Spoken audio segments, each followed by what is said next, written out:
Yeah. Welcome to the show. This is Cars and Kicks, and as we always start off Cars and Kicks, we have a custom intro. And for this one, guys, I wanted to go back a little bit to our childhood. Oh, so it's more of a we got your cars, we got your kicks, you in the mix. We got your cars and kicks. I wanted to keep it simple, just nice and easy. See, for some reason, when you said go back to our childhood, I figured it's because we're all like, in our middle ages now. And I thought maybe, he's going to go back to like some 90s hip hop or something like that. I didn't know you meant like nursery rhyme level, like level. Okay. Yeah. Hey, further back. Yeah. Further back. Children. Yes. Back as children. Not, I guess, I should have phrased that the right way. But, just a little something, a little spice to it. A little spice to it. Back into the late 1900s when we were born, as the youth like to say nowadays. Yeah. I would say something about them kids, but this is a family show. What up, everyone? Thank you all for tuning in to the next episode of Cars and Kicks. We've got a great episode for you guys today. I am Jacues Slade. I am 1/3 of this triceratops trio trident of this trio. I'm 1/3 of what you see or what you're listening to right now. I'm Jacues Slade, but of course I have my buddy Erik here. He is the car guy, and I'll let him give you the full intro. What up, everybody? Yeah, if we're the Triceratops, can I be like the left horn? I don't really want to be up at the front. I don't need to be the main one. Yeah, but can I be like the left horn? Because that's like the driver's side of things in the United States. Anyway, what up, guys? I'm Erik Valdez. I am the resident car guru, I guess, part of this Cars and Kicks collab here. And we got my man Nick right here in the middle, he's the main horn of the Triceratops. Yes, the main horn of the Triceratops. 100%.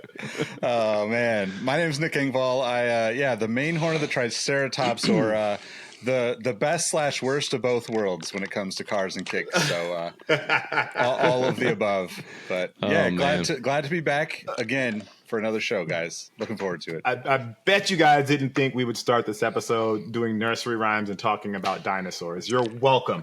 Is how I'm going to say that. My 6-year-old is going to love this episode. Yes. So I know we're going to get into the show, but I do want to share some grievances to the car world. And I don't know if this is a mass thing to the car world or just my experience. So recently I went to San Diego and I drove my Tesla and we were down to like 15%. And I was like, okay, I'll just park at the hotel and I'll just go charge in the morning. But when I get back to my car, it won't start. So apparently, and this is not something that I think is widely publicized, electric cars have a 12-volt battery as well, like a normal car. Yes. Now, this is not something that most people with electric cars, I think they know. I don't think most people know that. So I had to essentially get a jump, but because the battery was so dead, a jump didn't even work. So I had to go buy another battery, which, by the way, was like $260 for the battery. And then everything worked fine. Now, my grievance is 12-volt batteries. Okay, I get it. They die. I've had normal cars and my battery has died before. So I understand that part of it. But this is an electric car and it has stuff called software. So I should get some sort of warning letting me know that my 12-volt battery, like, yo, bro, the 12-volt battery ain't going to make it no more. You got to get it replaced right away. Nothing at all. Now, I don't know if this is just a Tesla thing because he worried about other things, and so he's not worried about 12-volt batteries, or if this is just a common thing that happens to people with electric cars, that the battery's going to die.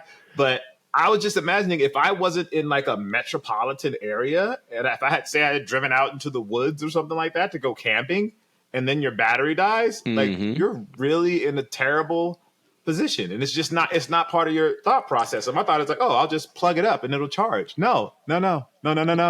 No, because the charger doesn't charge the battery. No, it does not. So, but I'm curious here because most EVs have some sort of redundant feature that allows the, high voltage battery pack to kind of recharge the 12 volt if it dips below a certain amount, or you should have gotten a warning for sure. But how old's your Tesla?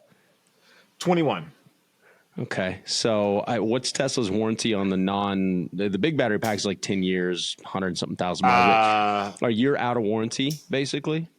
I don't think so. I think it's like 50,000 miles or something like, and I haven't gotten there yet, but it was like, this was 8:00 at night and, have to drive the next morning. I don't have time to call them for a warranty and them tell them, we'll be there 48 hours. Like, I don't have time for that. Yeah, I hear you. Yeah. That's a weird thing. I have not heard of that really happening too often. I would put in a ticket with Tesla and just be like, hey, this is what I had to do. This is what worked, but why did this happen? And kind of see if you can get to the bottom of it, because there shouldn't 3 years on a battery is not.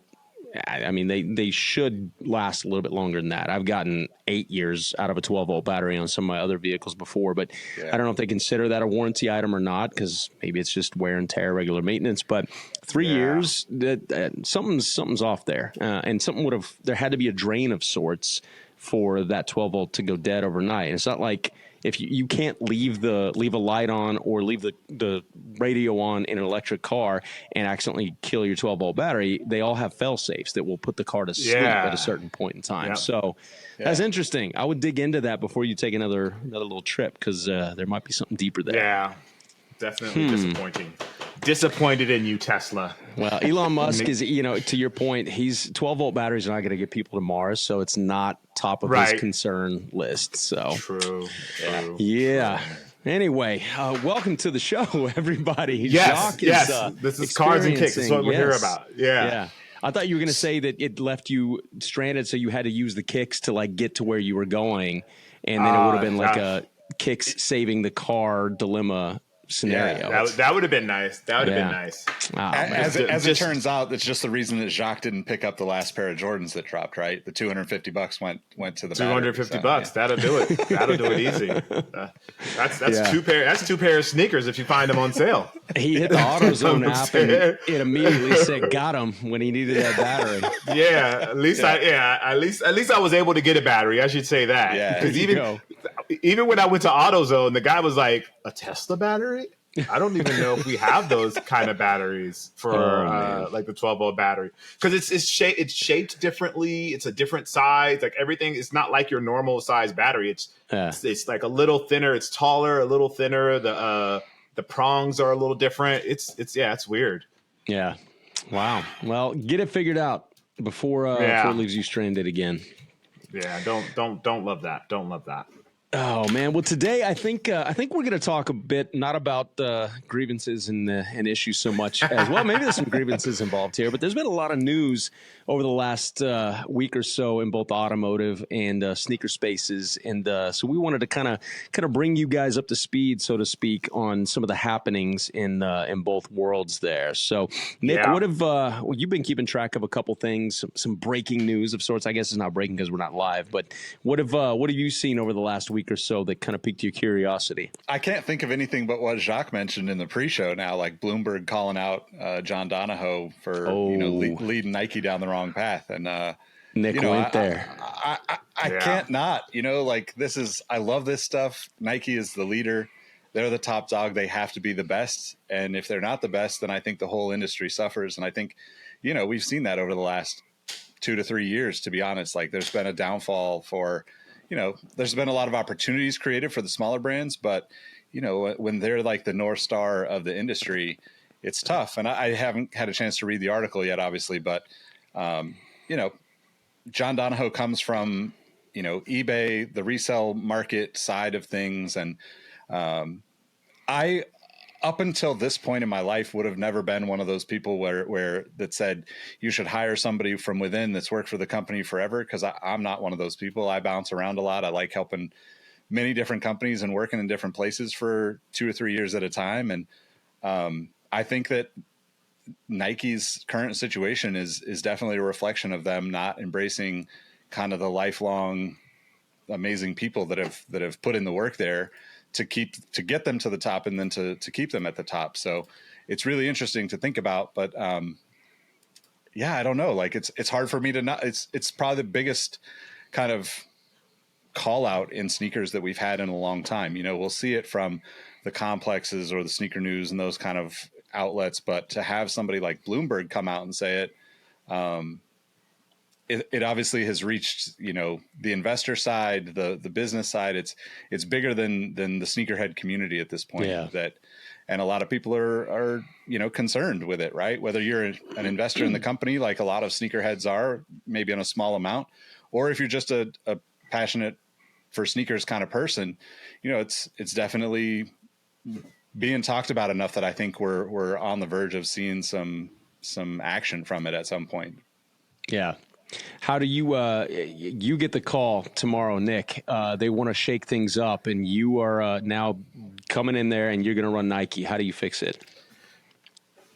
Oh man. I mean, first I get an NDA in place so I can, actually get paid for this next series of sentences that I'm about to spew. But for the sake of our audience, we got to call up our homie at Sneaker Legal and make sure you're covered. Yeah.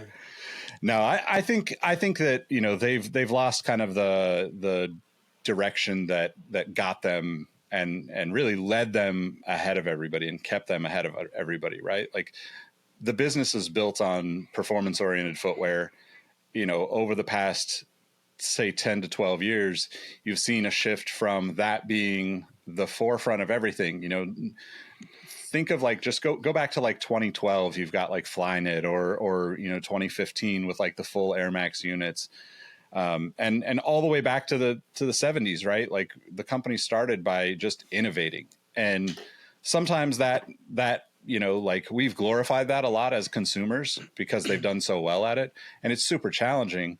But in the last handful of years and beyond, nothing against the creative people that they've worked with, but they relied heavily on the Virgil Ablohs, the Travis Scotts, the Kanye West to create the energy, where I think that is just like when you define a guiding principle for your business or for anything you do, you stick through the ups and downs, in my opinion, and they never had any downs.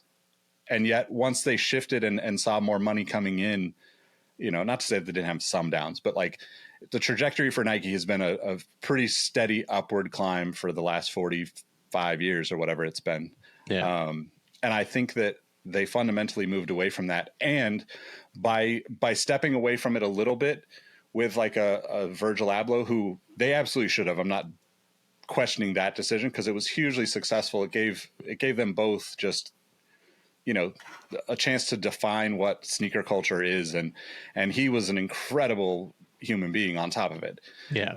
But when you look at that and you say, this is how it worked for the past 3 or 4 years, and then you lose him and you're still looking at like, who's the collaborator we put in his place? I think you're focused on the wrong part of the business, because if you were focusing on the improving, sneakers or footwear performance wise by the most incremental amounts, at least that is still something to like be passed around throughout the divisions, to sportswear, to running, to basketball, etc. And that to me is Nike's bread and butter, as how they've distributed that technology and its advancements. Mm-hmm. And I think that they have to get back to that. I think the collaborations will always be a part of it. It's a hugely important piece of the business, but at the end of the day, you still have to have the one North Star and, kind of the guiding lights that follow, I guess is the best way to put it. So that would be my first kind of direction. And I think the secondary thing on that would be, really like looking at like how they've kind of cleaned house. They laid off so many people, and their business has been built on letting people go and bringing people back and letting people go and bringing people back. I have a half a dozen friends that have been laid off multiple times from Nike and then rehired.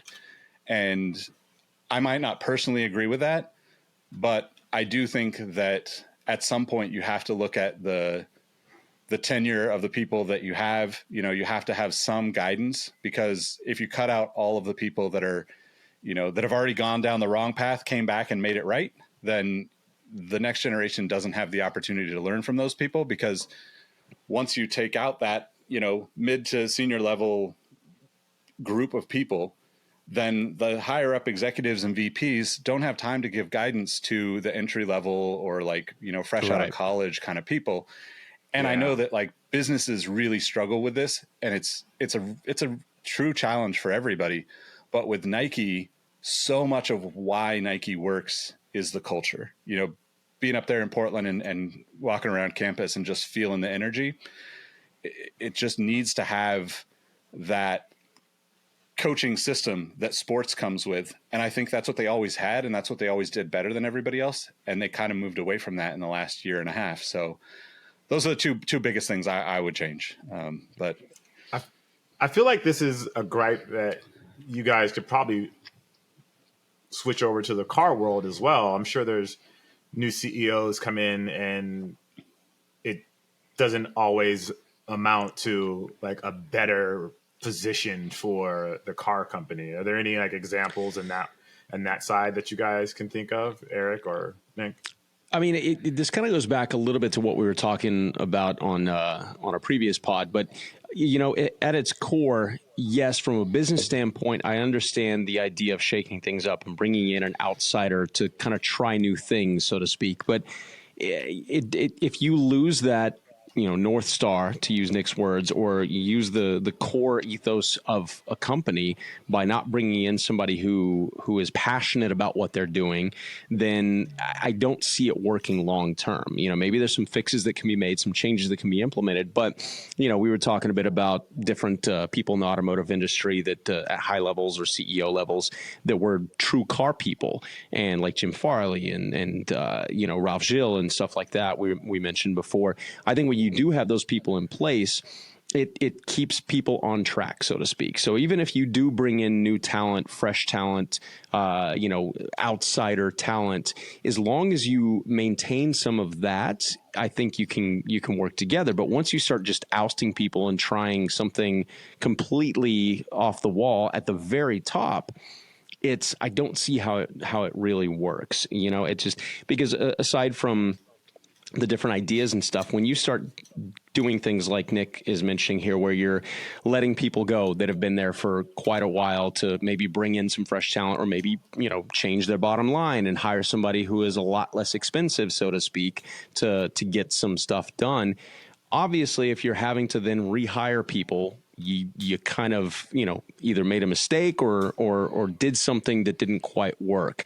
And then if you're letting them go again, that cycle, it starts to make the people, the talented people and the passionate people go why am I investing my time into this company that doesn't really care to have me around? If I'm that disposable, why don't I go look elsewhere? And I feel like that is the beginning of the end when stuff like that starts to happen, the cleaning house, so to speak, In the automotive space, it's happened time and time again. I can't think of a particular name off the top of my head, but you've had people come in and really shake things up for the better, but they were always car people in some way, shape, or form. When you've had outsiders come in, it doesn't really work. You know what I mean? So I think at its core, regardless of what industry it is, sneakers, cars, anything else, if you don't have somebody who understands not just the audience, but understands the core, values of whatever company they're going to be leading, it's going to fall apart at some point. That's my take on it. I think this is a talking point that kind of bubbles up anytime somebody who's really passionate about something works for a company and they lose kind of that manager or, director or whatever that really is passionate about the thing, right? Whether it's cars or kicks or, I don't know, farms, it doesn't really matter, right? But once you take away that touch point of the people that are in touch every day and kind of guiding the next generation of people, we see it with in the design world a lot. Cars, kicks, I've talked about my brother's work in the cycling world. Once those people that have already experienced a couple of decades of designing move on to other companies or retire or are laid off or whatever, the people that are like new and excited to design don't have someone that they can directly bounce their ideas off of and get feedback. And I think that's ultimately like, you know, a really difficult thing for those types of people. And when you're talking about sneakers and cars, that is one of the most important things. And I think a good example that comes to mind, we mentioned him in a previous episode, but Lee Iacocca, right, with Chrysler, you know, he's an incredible like leader in the sense that he's going to come in and, you know, like if you use the K car example, they sold countless K cars, a terrible car by most standards. Anybody that's a car person probably looks at it and goes, well, this is cheap and it's terrible, but it worked. They sold a lot. They saved the company. And from a dollars and a pen on paper perspective, it had to be done. But I think the problem is a lot of businesses don't realize that once you get to that point, you made a misstep prior to that point. And, you know, thinking about the future with a person that can come in and shape things up and change things and steer the ship in that, I think that you still need to go back to the place of you know, whether that North Star of your business, right? If you think about like Lee Iacocca and Chrysler, for instance, you wouldn't want him around going into the like 2005, you know, 2010 Challenger Charger era. Like he is not the right person to lead the company in that sense, because even if he was a car guy, he didn't feel like it from the consumer's perspective. And I think there's a lot of truth to there's a lot of like value in needing the authenticity from the leadership when a company is driven by like a very passionate industry. Yeah. I think that brings up an interesting point too, in that, you know, just qualities of good leaders. I think if you've got somebody, whether they're, you know, there are people that know everything about the car industry, so to speak, or, you know, they're eccentric creators, they're good designers, they're, you know, this and that, but they may know nothing about the business side of things. And like Henrik Fisker comes to mind, you know, really great, talented designer. He's now failed twice, basically, at running a company. And so I don't know anything about him, and I don't mean to call him out exactly. It just popped into my head. But, you know, when you have a leader that is passionate about something, sometimes you do need to be, I think arguably the biggest thing is being a great listener and being able to listen to those people, that the employees below you that have been there for a long period of time, that can say, hey, I see what you're doing here, but we need to implement this, this, and this. And I think oftentimes CEOs get brought in and they have a certain agenda, and then they also in the back of their mind feel like, okay, everything's riding on my shoulders. If I don't turn this around, then I'm going to, you know, be looked at as a failure, and they have their own legacy / ego to contend with. And I think that more times than none, that's probably what causes the downfall of things is people aren't willing to, they're so quick to just cut their losses and reshape things that they're not open to hearing what the people that have been there a long time have to say and figuring out how to implement that along with their new strategies. So I don't know. I think that's a bigger topic, and it can, you know, that goes beyond cars and kicks, but I think that is a very, you know, kind of an interesting point to what makes a good leader or doesn't, you know? Yeah, and it's not an easy job. Yeah, it's not an easy job at all. And I guess for me, it's thinking about, you know, it's at the end of the day, it's a business, the car business, the sneaker business, and you need a CEO that's smart, but also understands the culture. And I think that's really what this article is saying. I haven't had a chance to read it either, but I mean, even just the byline is, instead of transforming the sneaker giant into a high-tech powerhouse, John Donahoe pissed off partners and disappointed fans. So it doesn't say anything about stockholders or the board or anything like that, because I think they're all happy, or at least they were before the stock kind of tanked this last couple of months.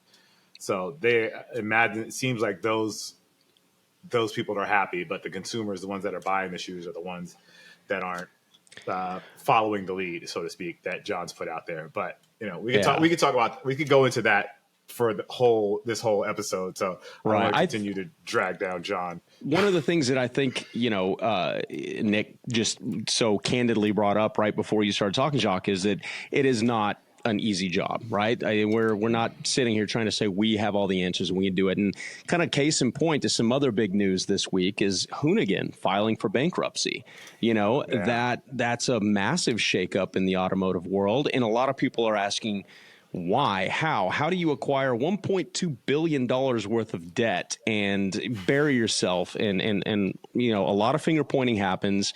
Everybody seems to have their opinion as to why that happens and how they got there, et cetera. But, it all goes back to being at the top of something really, really big, or just creating something that grows to that level, is not easy to sustain. And I think, obviously, the unfortunate loss of Ken Block was the beginning of the end for that in certain ways. He made that what it was, and people looked forward to anything that they put out, from a visual standpoint on their YouTube videos, all the different vehicles that they created, the different, there was all of that part of it too, but they grew that into a brand from starting with just Ken literally jumping in a Subaru with his DC shoes and wheeling it around a vacant airport way back in the day into a full-blown multimedia production company, et cetera.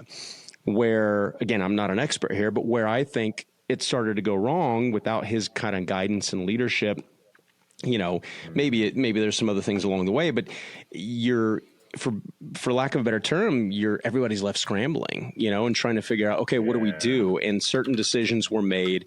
I think a lot of it also, people are saying this is not a Hoonigan bankruptcy, it's a Wheel Pros bankruptcy, and blah, blah, blah. And look, there were some decisions made in the big boom of the pandemic era where acquisition after acquisition was made to try and grow this into something even bigger than it was. And again, we could sit here and say, oh, well, that was a greedy, aggressive approach. I'm not going to chime in on how I think it should have been or shouldn't have been done. All I know is that it is this really highlights how complicated big industries, big companies get as they grow. And I mean, I don't know what the answer to that is. They're hoping to restructure and looking for more funding to restructure. But that's just when you're 1.2 billion in debt and you're asking for something like 700 million to restructure. It's a hard ask, It's like, how do you pull yourself out of that? By taking on more debt, so to speak. So, it's that one shook things up this past week for sure, and it's kind of sad. I think another part of that too is and it goes back to kind of what I was saying with Nike. And once you've got people that have been there a while, they get let go and then come back, get let go. I'm not saying that necessarily happened per se, but on the media standpoint, or from the media standpoint, you've had a lot of people over the years that were contributors, right? And then they got to a point where they grew an audience themselves and decided, well, I don't really need this vehicle anymore. So I'm going to go off and do my own thing. Well, once you lose Ken and you lose some of the other people involved in the creative element of it, and they go off and do their own thing, the wheels start to come off, literally and figuratively. And it's, I would not want to be involved in trying to figure out how to dig out of this one myself. That's for sure.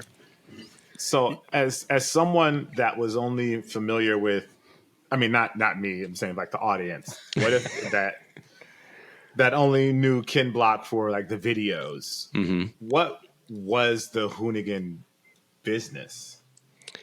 I mean, it initially started as kind of, correct me if I'm wrong here, Nick, but it was kind of I guess for lack of a better term, a rich guy's passion project. Ken had built an empire with DC shoes, and he was hugely into motorsports and decided he wanted to fund, his passion there. And it hit, that first Gymkhana video that they made was such a massive success that a light bulb went off, or a million light bulbs went off, and they saw the potential to grow it into something bigger than just a YouTube video. They had at one point 5-6 million subscribers. I don't even know if that's accurate. It might be more than that, but their subscribers on YouTube were huge. The viewership was huge.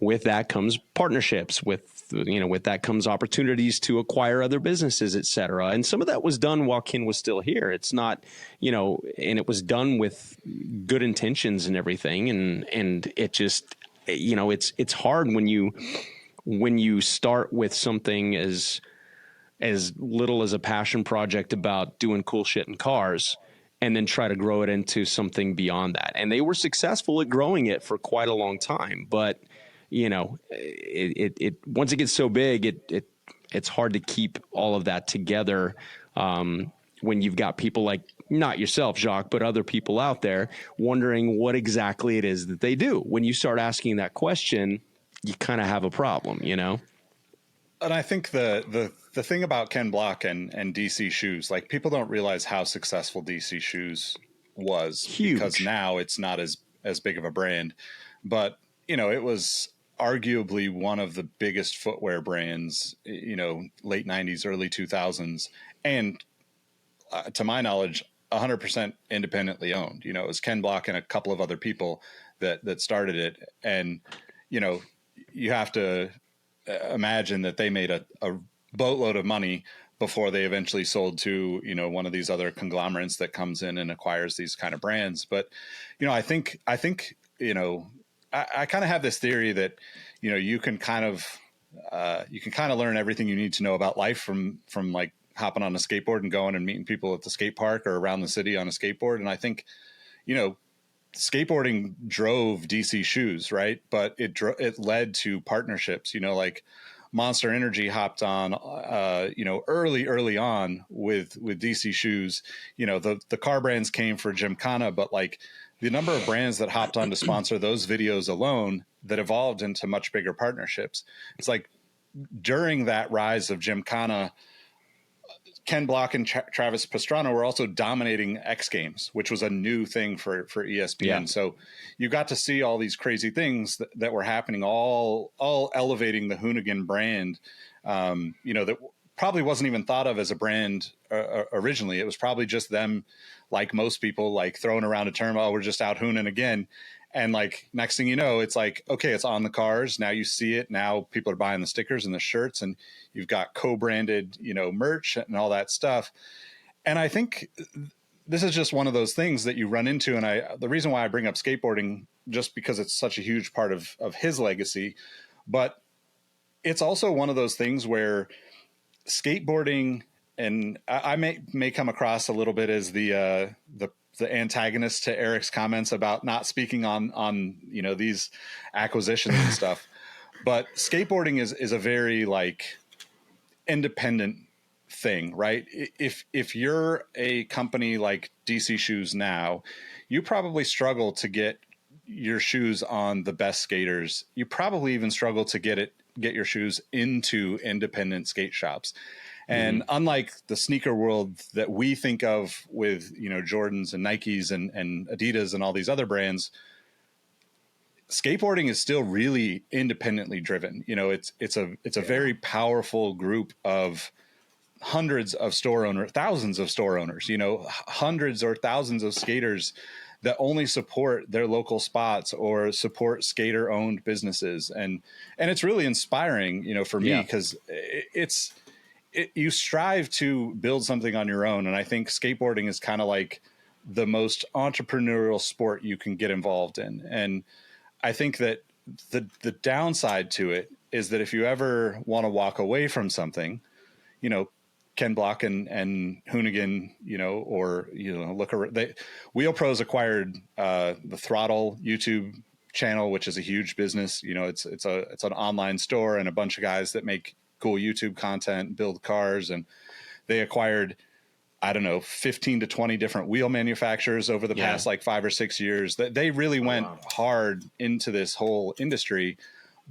And, I saw somebody post this a while back, and I may have the same feelings or I may not, but like there's a photo that went around of, a higher up for the company that ended up acquiring all these companies that Wheel Pros is the company, right? And they're kind of like a B2B business behind the scenes, but then they changed the name to Hoonigan because it's a cooler name, right? Sure.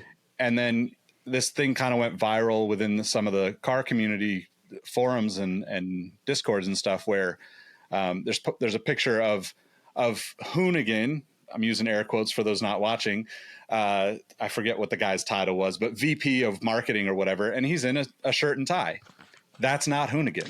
Like, that is the opposite of what the culture stands for. That's where I go back to like skateboarding, right? Like, me as Nick Engvall, my fundamental goal in life is to be able to wear a Giants hat and a hoodie and shorts 24/7 with a pair of sneakers. If the job doesn't allow me to do that, I've worked for companies that didn't allow me to do that. And for some points in your life, you're willing to exchange that freedom for a little bit more money. Like I got into sales with AT&T, made crazy money. Like, for a 21-year-old, like, I should have not have had that kind of money. Like, I don't know what I did with it all. And that's exactly why I shouldn't have had that kind of money doing sales.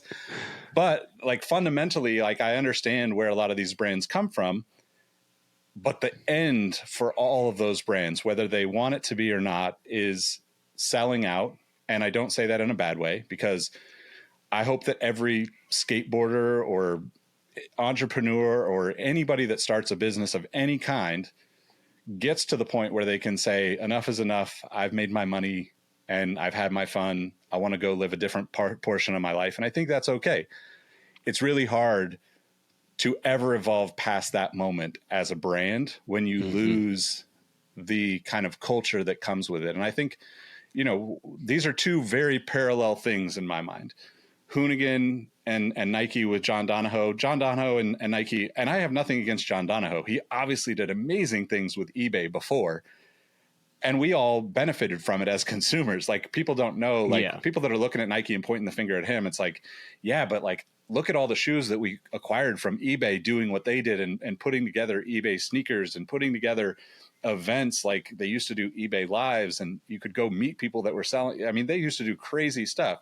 Not to say that he was responsible for all of that, but like, the value is measured in different ways in different places. And I think after an acquisition happens, the people internally, to Erik's point, the people that are there that have been building this and maybe built a little bit of a following on their own, they just look at it and go, well, why am I doing this for somebody that's in an office across the country or around the world wearing a shirt and tie and living life luxuriously, when I'm still like doing this thing that I love because I love it, and it's still a grind, right? Like, Jacques knows, like, making videos all the time is a grind, so like, you can kind of imagine that a lot of these companies that come in and acquire these brands, they don't really like show the teams and the people that make it all happen enough love.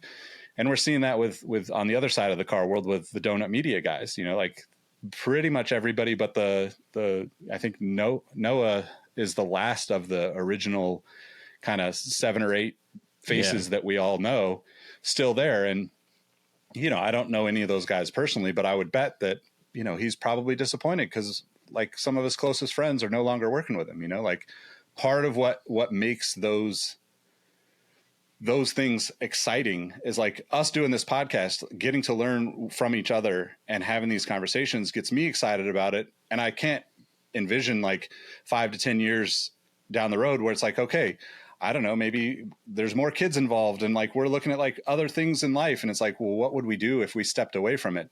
That's a really like probably one of the toughest decisions anybody that finds success is ever going to have to deal with in life. So, so you're saying right now that you're committed to us, Nick, we're not going to grow this and you're not going to just like jump ship and be like, I'm way too cool for Erik and Jacques. I'm going to go do my own thing. Like, I'm touched. Yeah. I mean, I'm already excited. Like we already know we're going to get Jacques out on track at some point, and this is going to. I mean, Jacques and I have known each other for a really long time. Well, we've already committed to it. We just haven't committed to it.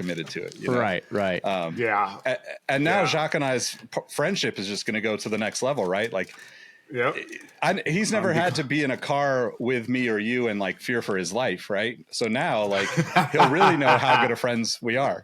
Yeah, and we're not going to spill the tea just yet, but there's some facts into that. We got some things in the works, so getting Jacques on the track is going to happen sooner than later. Y'all, stay tuned. Yeah, as you can see, these guys are super excited about it. I'm genuinely excited too. I'm excited to see how it goes. But let's keep the show moving. I got some interesting news that I kind of wanted to see in the sneaker world. I wanted to see if this kind of happens I know it happens in the car world, but I want to know how big of a deal it is. So Soul Retriever, the folks at Soul Retriever, they're reporting that Trae Young is going to have his last signature shoe. So the Trae Young 4. So obviously he's still playing in the league. He's still a player, but they're going to stop making his signature shoe. I know I guess there are signature cars. There's like signature editions, I guess, of cars. But those do those typically last more than one season?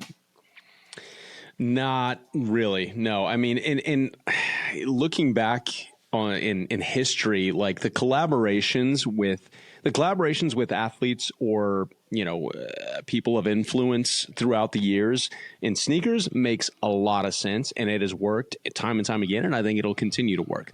There have been collaborations, some interesting ones throughout the years in the automotive space. I think of like Funkmaster Flex and the Ford Flex. It wouldn't be a successful collaboration, by a lot of metrics, but that happened.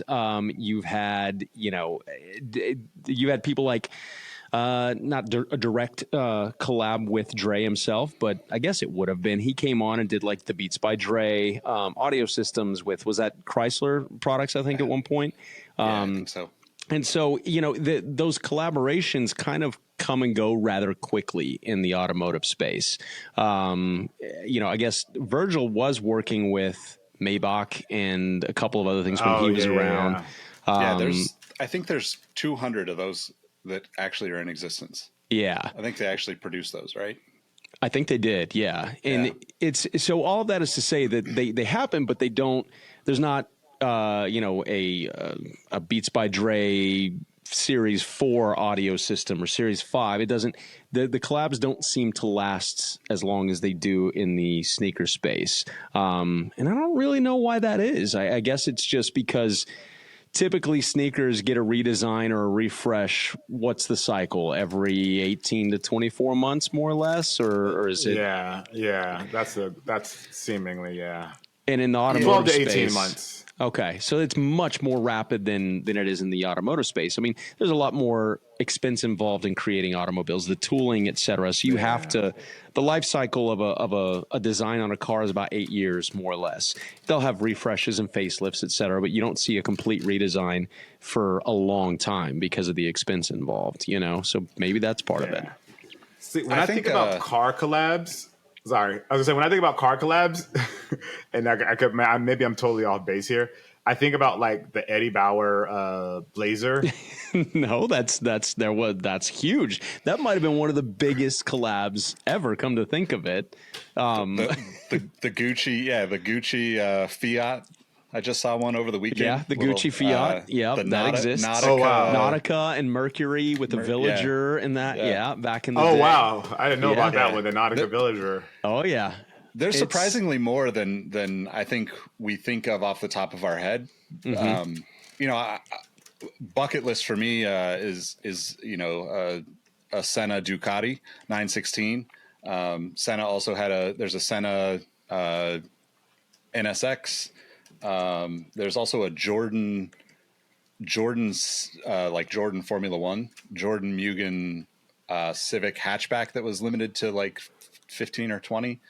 But I think, I think you actually kind of nailed it with the timing, right? Like sneakers, we can, Trae Young can knock out, 4 signature shoes in 5 years. And, that's a solid run for any signature athlete at this point. But with cars, there is so much more of a lift, and they don't change the body styles enough to really, warrant like going into the new style. Like if you have if there's a Cars and Kicks, 911, it's only going to last as long as the body style lasts. 911 is a bad example, I guess, but like, you know what I mean? Like the cars usually change every 4 or 5 years is what I'm trying to get at, where like you might have a couple of years of a collaborative, effort there. On the successful end, you do have an Eddie Bauer edition Explorer where it's like, they made Explorers for like, I don't know, 600 years or something, right? Like it was the exact same vehicle forever. That's what it felt like. That's what it felt like for sure. You know what though? That's an interesting conversation, because I think one of the examples, I think Sino was involved in the development of the NSX, but I think the one you were talking about was the Zanardi edition NSX, which they made. Alex, you're right. Yeah, Alex Zanardi collaborated with Acura, and they did 10 total, 10 of these Zanardi edition NSXs, I believe it was. And that, to Nick's point, the car didn't necessarily change too much aesthetically. It had a different set of wheels that, looked different. And maybe the roof was all black. I don't remember the aesthetic changes, but it was, there's a little more horsepower, a little lighter weight, things like that. But going back to kind of an interesting point is that you're not going to sell hundreds of thousands of those like you will, a Trae Young sneaker or a LeBron James sneaker or a Kobe sneaker or anything like that. Going back to talking about like Eddie Bauer, that right there in and of itself is I'd love to go down a rabbit hole of that, because when you think about the two biggest collabs that are popping into my head now are Eddie Bauer and Ford and King Ranch and Ford. So like King Ranch is one of the largest like cattle ranches in Texas, right? Somehow, somewhere along the way, somebody said, you know what? We need to collaborate with them and build a really nice, luxurious pickup truck. And I'll be damned if it hasn't gone gangbusters. Like Ford still does King Ranch versions of trucks. Yeah. And it just, for whatever reason, that is continued. And the Eddie Bauer collaboration went beyond the Explorers. They had, the Expeditions and it just, it set a standard in that era of luxury. So I think those types of collabs can work. If it's an individual, maybe not as much, but if it's a brand, I mean, Eddie Bauer is a name, but it was a brand. If it's a brand that collabs with a car company and it symbolizes something or it creates a status symbol or something like that, then I think it can be super successful. That Eddie Bauer story, I'm gonna go down a rabbit hole later today, because that was hugely successful. And back when we were growing up, if you had an Eddie Bauer anything, Explorer, Expedition, you were balling. Like that was like, big okay. time. Yeah. We should do a history of Eddie Bauer. And I just realized I said Eddie Bauer Blazer instead of Eddie Bauer Explorer. So you guys forgive me out there. The audience coming for me. You're just doing that to see if people are going to call you on it or not. I know you know what you're talking about. So that actually brings up another thing that I think is related to this, that I don't really know the numbers on this. But Ronnie Feig with Kith did a BMW a few years back. Futura did a BMW a few years back. I think that those were production vehicles. I think they did a small number. Like I can't imagine anybody doing more than 50 tops at this point. But that does seem to be kind of like an anomaly, in a sense that they gave those guys the opportunity to do a lot more than what we would see from, Eddie Bauer was kind of the first, I think, that was like, okay, stitched logos in the seats kind of thing. And, to Erik's point, the Zanardi, Alex Zanardi NSX was, literally like stickers, decals and wheels. And I think there was a different shift knob in it or something, right? Like it's very minimal, but doing a show like this and knowing how nerdy we can get about things, those are the things that make so much sense to do in the moment, because years down the road, it's a talking point. Porsches we talk about all the time.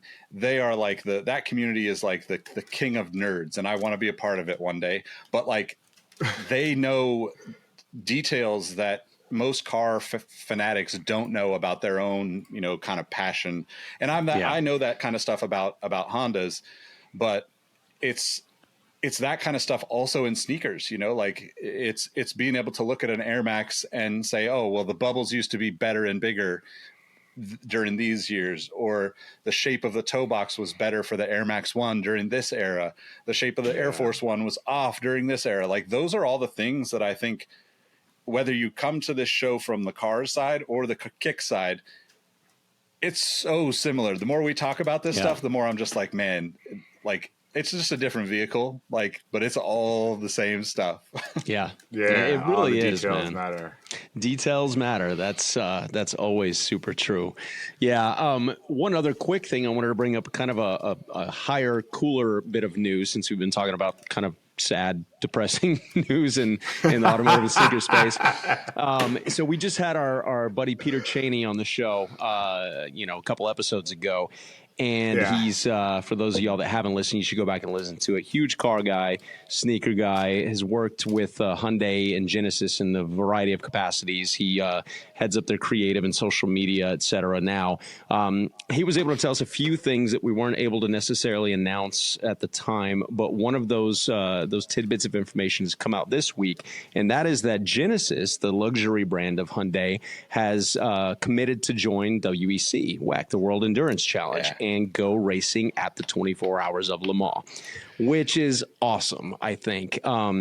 Interesting, but kind of makes sense that they went with Genesis versus Hyundai to enter that space. But considering kind of I guess the status that comes with racing at Le Mans and World Endurance Challenge, you're up against Ferrari and Porsche, and Toyota is an anomaly because Toyota is just a massive company, but it is higher end brands. So to see Hyundai make a commitment like that, we've been singing Hyundai's praises a handful of times on this show, and for good reason. And to see them now step up and commit to actually going racing at a very high level is extremely exciting to me. Yeah, no, that's super cool. I think I'm going to actually tune in this time. You're going to have to. I mean, I will. We'll have Nick work his magic on at some point and throw up the rendering that I believe Car and Driver put up of this Genesis hypercar concept. It's insane. It's cool. It's stuff. It's the stuff that like you draw as a kid. It's just, it gets me super excited. And also it's just, to see another entry come into the motorsport space is really exciting. This day and age is interesting for motorsport as a whole. Its viewership is down almost across the board. People don't quite have the same attachment to racing as they did perhaps back in the day. Maybe because cars have gotten, the departure from road car to race car is so much larger than it used to be.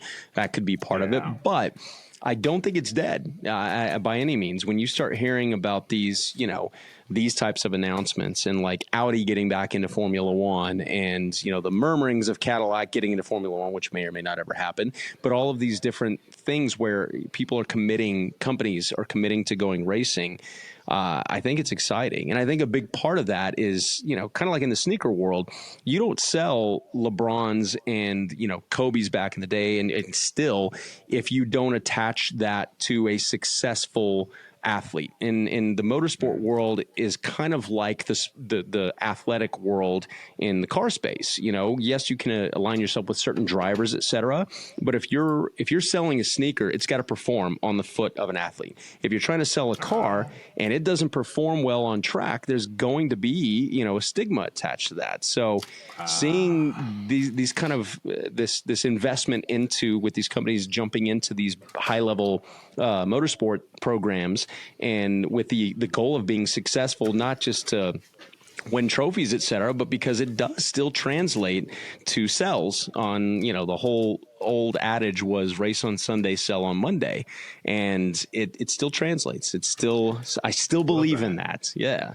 So that kind of like, as we're looking at wrapping up here, that kind of leads me to ask, like, does this same theory apply to sneakers, right? Like, this is what we're saying. This is what I'm saying that Nike needs to get back to.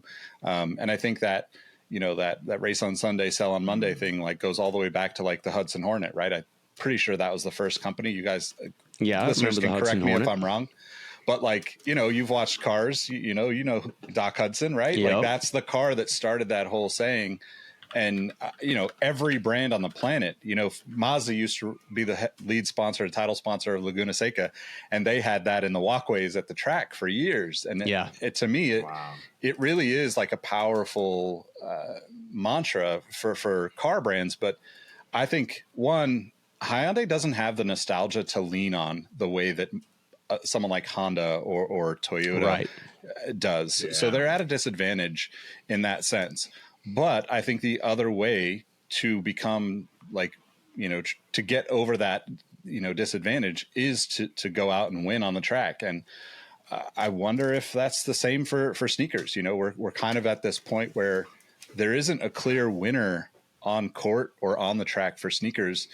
And I would say that it's more open for opportunity than it ever has been in my career, in my lifetime. Which is really exciting if you think about it, you know, like it's like, who's going to take the lead? You know, like we're all looking and watching. So 100%. Yeah, I mean, we just had the Olympics, and I feel like for all the past Olympics, there was something that came out of Nike that had us talking. And we don't have that this time around, which is maybe, you know, which may be telling of the state of the industry. But let us know. Let us go. Those are in the comments. Let us know. What do you think is going on in the sneaker industry? What do you think about the Bloomberg article? What do you think about Hoonigan and them filing for bankruptcy, and how can they fix things? Let us know. And if we missed a collab, that's what that's what I really want to see. I want to see the notes on the collabs. If there's collabs in the car space that we missed outside of the Eddie Bauer, would love to hear what you guys have. As always, thanks for watching the Cars and Kicks podcast. I am Jacues Slade. You can find us all over the place. You can find me at Cousteau, but more importantly, the show. Thank you guys for subscribing on all of the places.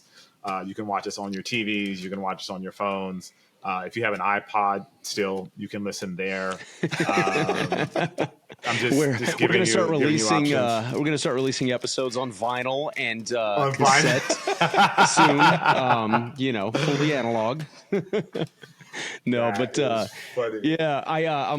steal a page out of Nick's book here and just kind of not just remind you guys to like and subscribe and all that, but say thank you for those of you that have been rating us and subscribing to all of our channels and leaving comments. And we see you. Some of y'all that have been listening since day one.